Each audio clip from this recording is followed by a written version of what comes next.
ammucciato una rena cantonera, con l'occhio serri serri, pustiava una picciuttedda. Aspettava che usciva di casa, avvicinarla e dirci qualche cosa.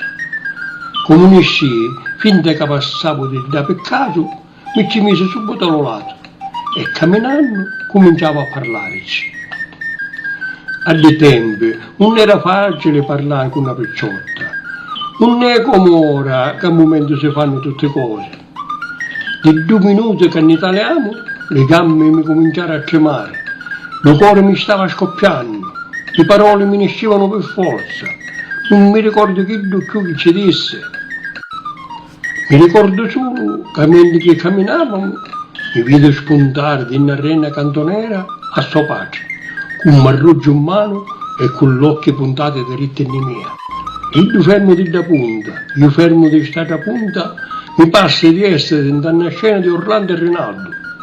Mi mancavano solo le spade per fare lo duello. Non sapendo soccufare, mi calavo finta ad attaccarmi lo lasso della scarpa. Mentre il mi passa vicino e mi dice: "Negare, cammina niente".